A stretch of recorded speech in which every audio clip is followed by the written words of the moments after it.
begitu turun ayat tentang waris, maka wasiat tentang pembagian harta itu hukumnya menjadi tidak diwajibkan lagi.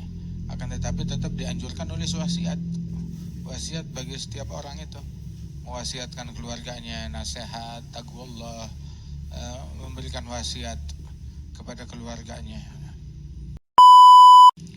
Salat itu tamaskun, takhaddu', takhasyu'. Nama salat itu tamaskunun wa takhaddu'un wa takhasyu'un. Salat itu dengan kamu bersikap sikapnya orang miskin kepada Allah, merendah, khusyuk di hadapan Allah Ta'ala. Enggak rela mengorbankan harta kita, waktu kita, dunia kita. Salat yang dikorbanin. Salat yang selalu dikorbanin, salat. Kalau orang dulu semua boleh dikorbanin kecuali salat. Salat jangan dikorbanin. Salat yang paling prioritas. Yang pentingin salat, maka dia diprioritaskan oleh Allah Ta'ala. Yang menomorduakan salatnya, siap-siap dinomorduakan dalam segala hal.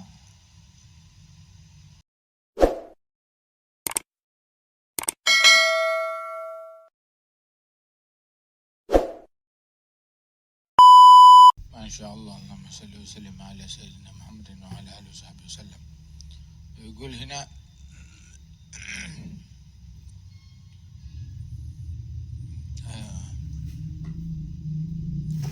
ada mukmin, tugasnya dia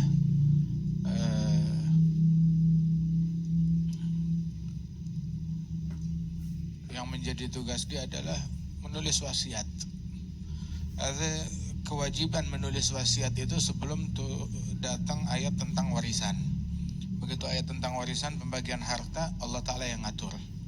Ini buat anak, ini buat istri, ini buat suami, ini buat bapak, ini buat ibu, ini buat ini dan itu. Akan tetapi ada sebelum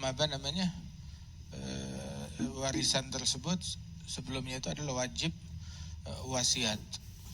Begitu turun ayat tentang waris, maka wasiat tentang pembagian harta itu hukumnya menjadi tidak diwajibkan lagi.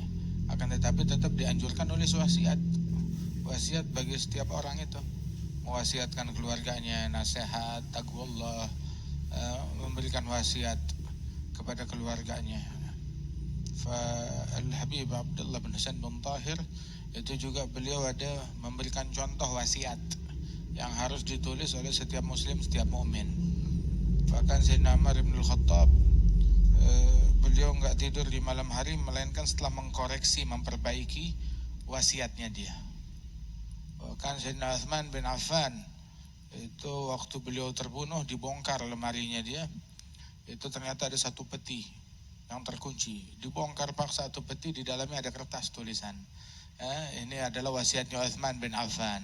Kalau beliau yashhadu an la ilaha illallah wa anna Muhammadar Rasulullah wa anna al-jannah haq wa anna an-nara haq wa anna azabul qabr haq, wa anna na'imal jannah haq, amsal hadhi. Sayyidina Utsman menulis wasiatnya dengan hal yang semacam itu. Al-Imam Abu Hamid Al-Ghazali, beliau bilang jangan kamu tidur melainkan wasiyatuka maktubah tahta ra'sik. Jangan kamu tidur di malam hari melainkan wasiatmu itu udah tertulis, udah siap tertulis dekat dengan kepalamu. Tulis wasiat. Hakadha.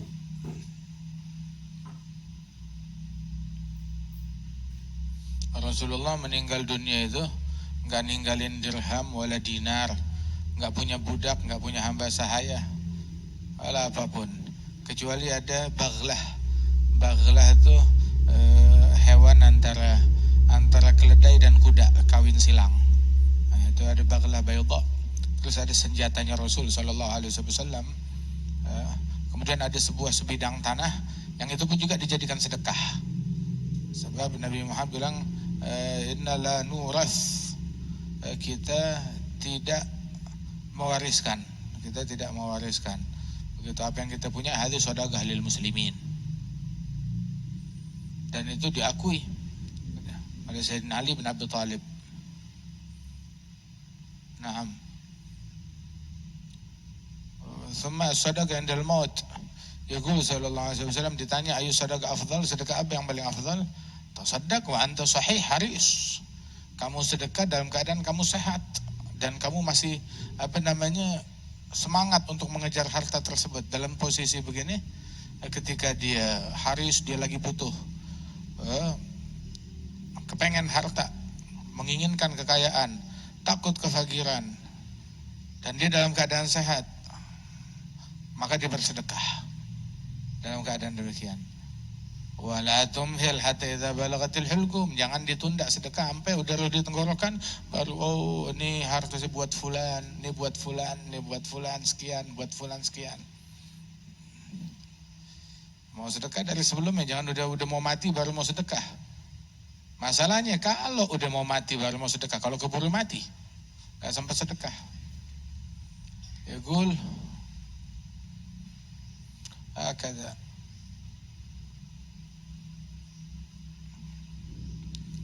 Rasulullah yaqul ijtanibu sab'al mubiqat, hindari, jauhi 7 dosa yang membinasakan.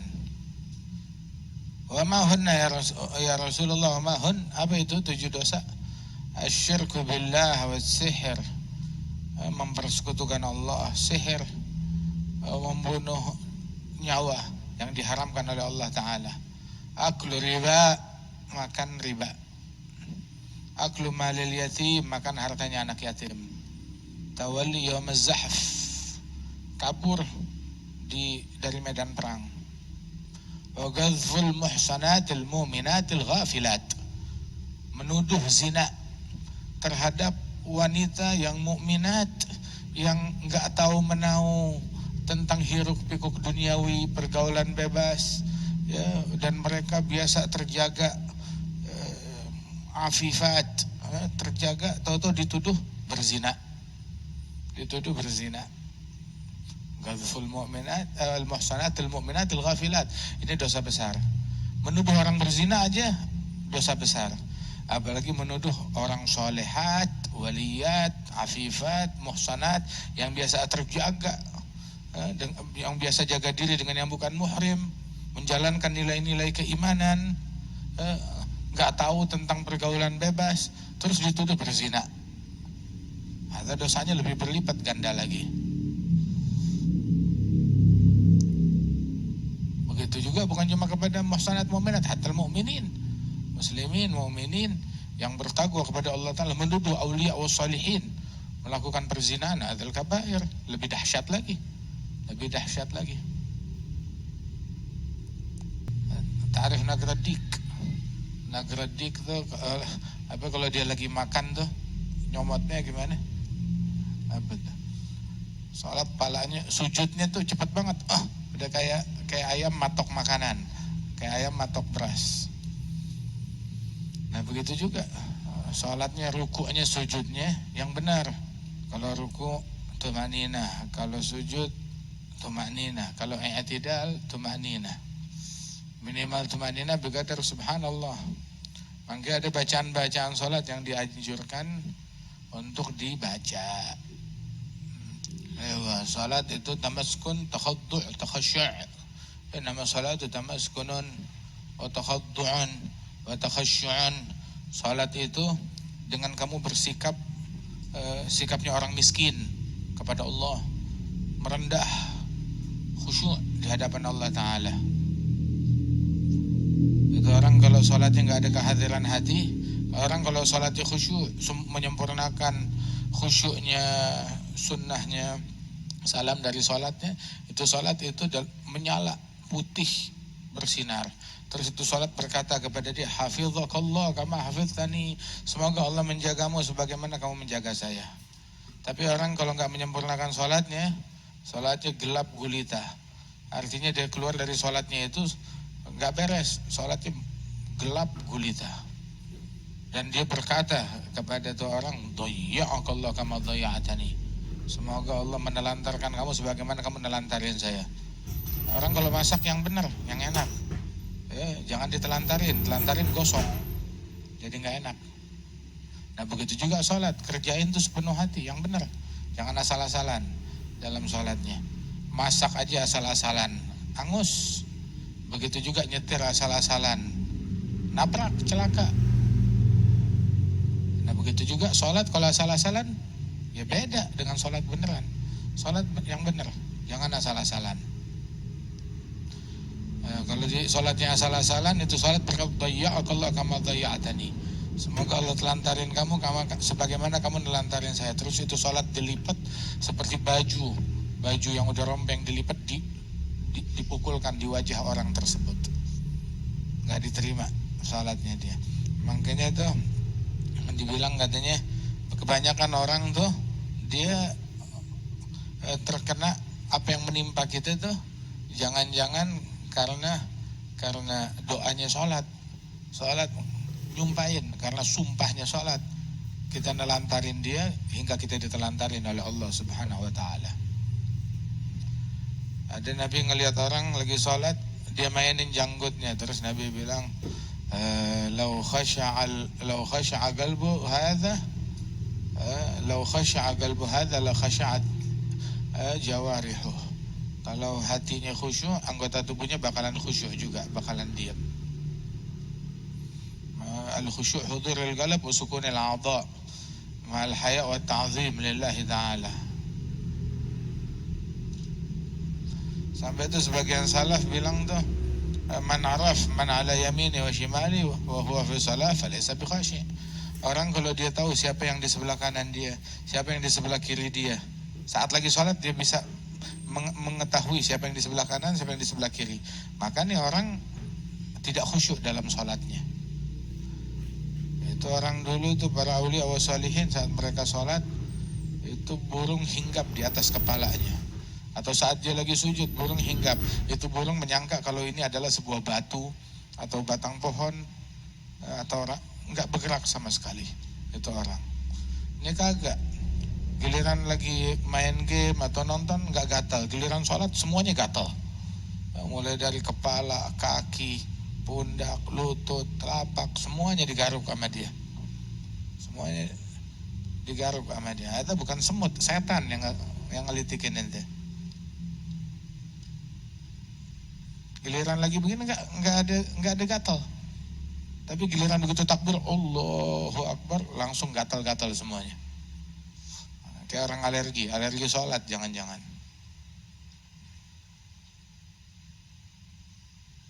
Itu di Jami' Basrah itu pernah satu kali rubuh di masjid Jami'nya itu, ada tiang masjid besar, itu tiang jatuh rubuh.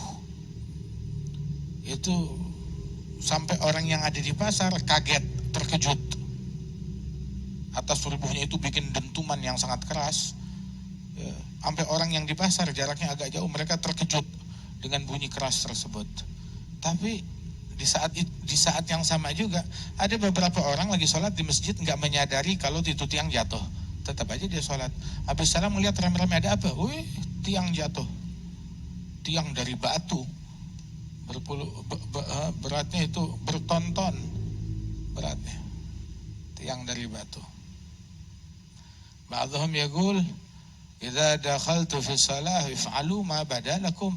Kalau saya udah mulai masuk salat, silakan mau ngapain aja bebas. Mau angkat suara, mau ngejerit, mau main, silakan. Sebab saya nggak merasakan kehadiran kalian. Ya di rumah, sama di masjid itu kalau main di masjid katanya itu anak kecil main di masjid bikin umurnya pendek.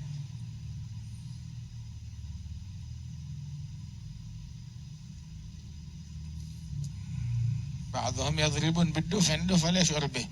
Dipukul, ada rebana dipukul dekat dia nggak merasakan hal tersebut, nggak menyadari. Dia sibuk.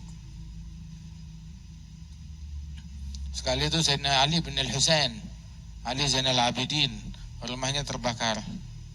Dia lagi sujud, orang pada teriak nar ya bin Rasulullah, api. Dia nggak angkat kepalanya. Selesai sholat, itu udah padam apinya. Ditanya, kamu nggak dengar kita teriak ada api? Bilang al-hatani anhan narul ukhra. Saya lalai gara-gara mikirin api yang lain, sampai api yang gini nggak kelihatan, nggak berasa, nggak kepikiran, sibuk sama api yang lain. Ada Sayyidina Hasan bin Salih Al-Bahr. Al-Hasan bin Salih Al-Bahr Itu putra beliau Abdullah bin Hasan. Abdullah bin Hasan bin Saleh. Itu putranya beliau itu konsultasi sama dokter. Ini ayah saya ada sejenis tumor di sini dan mulai mengganggu. Apa yang harus dilakukan? Ini harus diangkat, dioperasi. Zaman dulu operasi bagaimana? Ini omongan 150 tahun yang lalu, hampir 200 tahun yang lalu. Bagaimana operasinya? Ya operasinya pertama itu dibakar, dipotong, terus dikasih benda panas atau besi panas untuk menghentikan pendarahan. Nggak ada obat bius zaman dulu. Ya, terus biasanya diikat,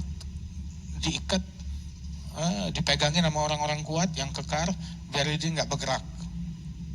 Tapi ini udah sepuh orang tua Al-Habib Hasan bin Saleh. Akhirnya Al-Habib Abdullah bin Hasan bilang, ente perlu berapa lama untuk melakukan operasi itu? Ya operasi ini mungkin memakan waktu sekitar 15-20 menit. Ya asalkan udah siap, langsung dipotong, begitu kemudian dipanasin besinya. Bilang siapin peralatannya, udah siap, paling 15 menit. Sudah. Ayah saya kalau habis maghrib itu sholat ba'diyahnya lama. Nah saat dia sholat ba'diyah maghrib, kita kerjain. Udah habis sholat maghrib, salam, zikir, udah gitu mulai sholat ba'diyah. Begitu sholat ba'diyah, udah langsung mulai. Bajunya dari belakang disobek, ini Al-Habib gak berasa. Ya, sampai itu lukanya dipotong pelan-pelan semuanya, tumornya itu daging lebihnya udah diangkat, darah mengalir, kemudian dikasih besi panas untuk menghentikan pendarahan, ya, sampai dibalut lagi. Alhasil Al-Habib tetap aja nggak bergerak, sholat wala tahu wala berasa. Salam dari sholatnya, dia panggil anaknya, Abdullah, coba lihat nih di belakang abah ada apaan, ada semut kayaknya ngegigit. Bilang, bukan semut itu bukan semut, akan tetapi tumornya tuh udah kita angkat. Kapan? Pas tadi sholat. Allah. Hakada.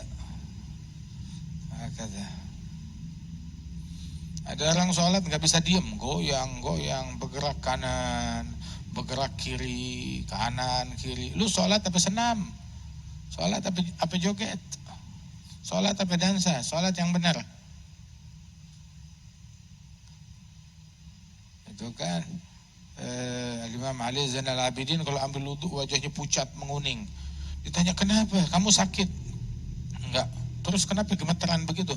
Atau drun baina yaday man sa'gum. Tahu enggak sebentar lagi saya akan berdiri di hadapan saya siapa? Itu yang bikin saya gemeteran. Bentar lagi akan menghadap kepada Allah Subhanahu wa taala. Ada satu orang ditanya, ente kalau sholat suka terpikir gak pikiran duniawi? Maka dia jawab, lebih baik ini gigi saya rontok semuanya, lebih saya sukai daripada mikirin urusan duniawi di dalam sholat.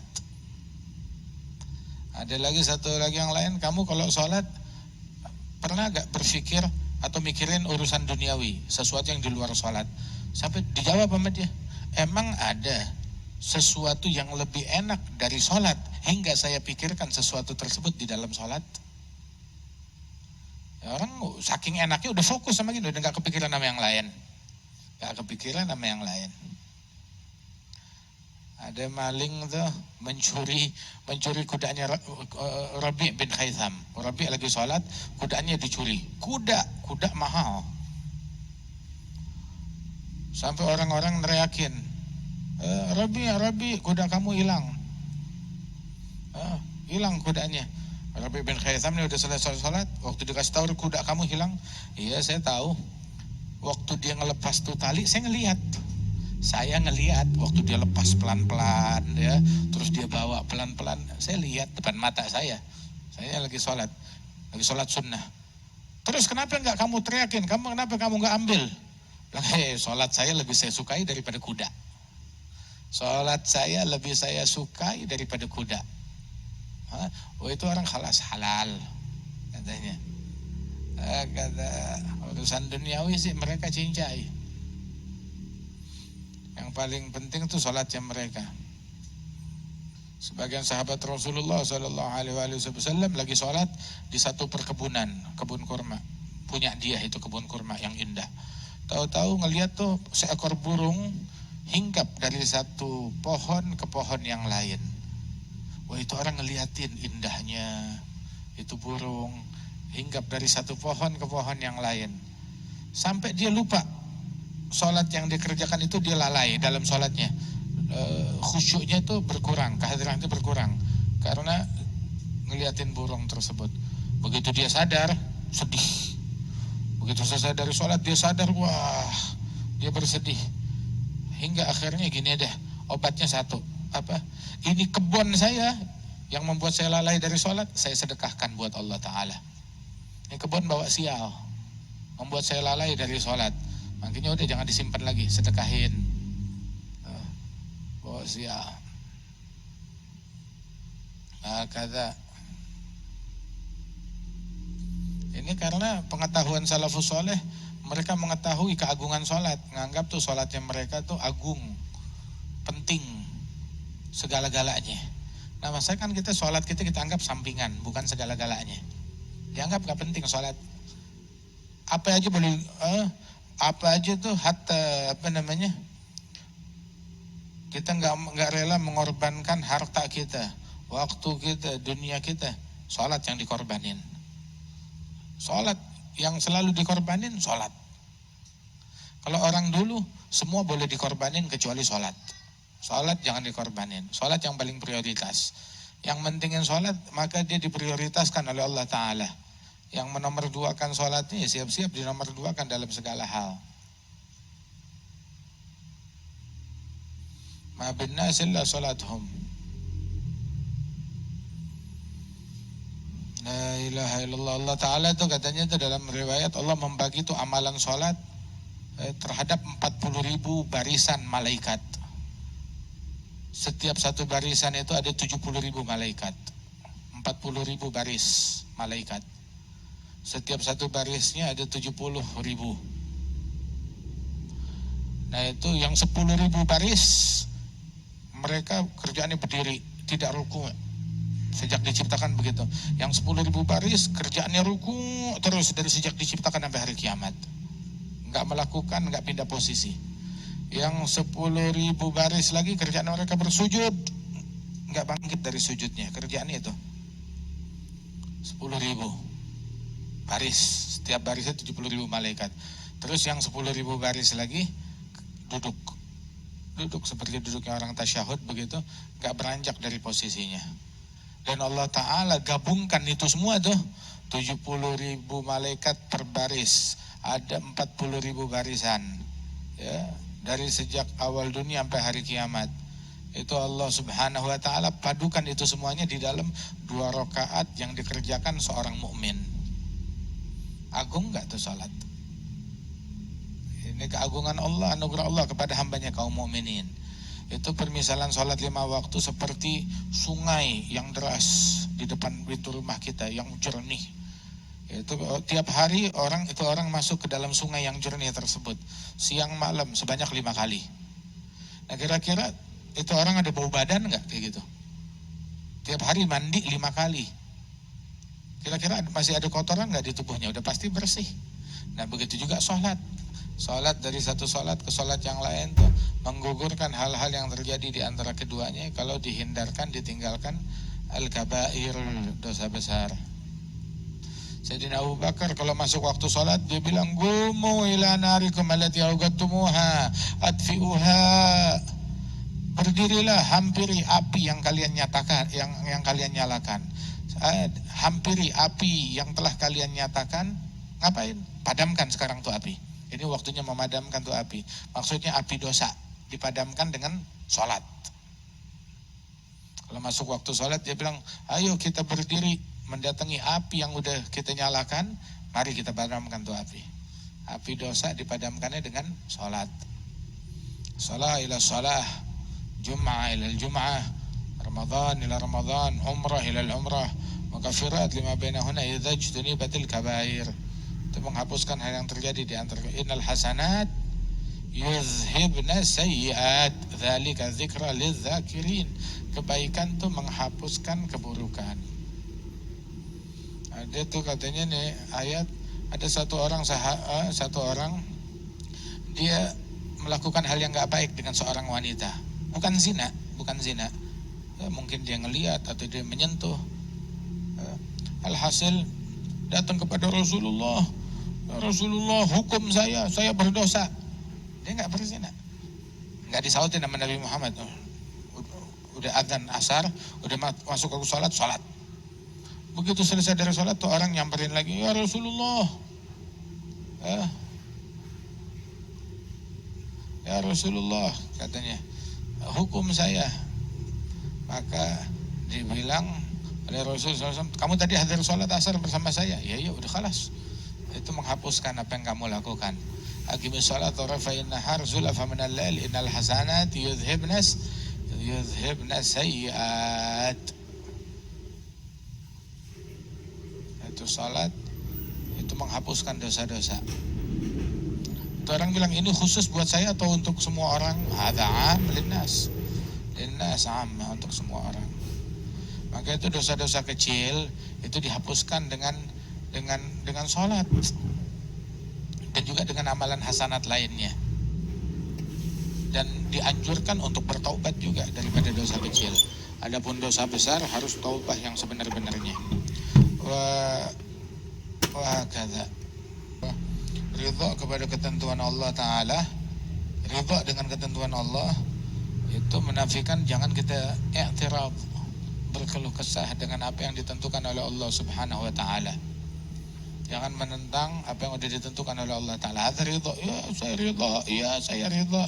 Ya khalas, jangan ada ganjelan dengan takdir dan ketentuan Allah. Itu satu.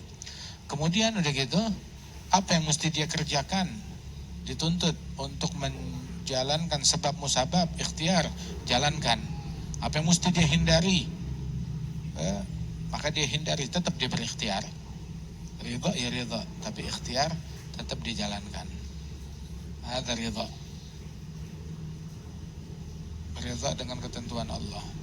Ridha dengan ada musibah, ada bencana, ada ridha. Begitu, tapi jangan ridha dengan musibah agama, dengan dosa. Itu bukan tempat ridha dengan dosa. Jangan ridha dengan maksiat. Ridha atas musibah bencana duniawi itu adalah sebuah ketaatan. Ridha dengan bencana akhirat itu adalah kemaksiatan dan pelanggaran, dosa.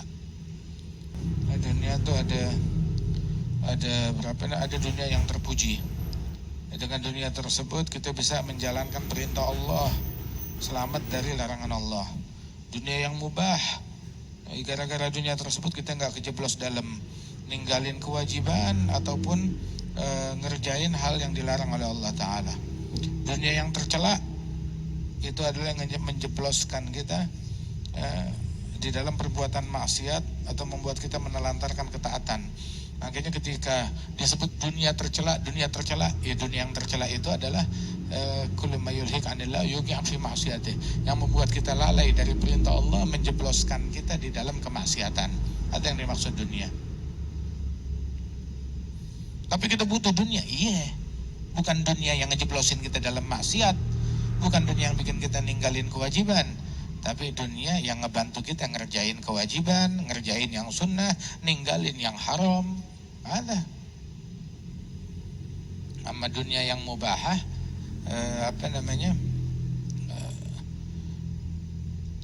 nggak membuat kita ninggalin kewajiban atau terjeblos dalam larangan.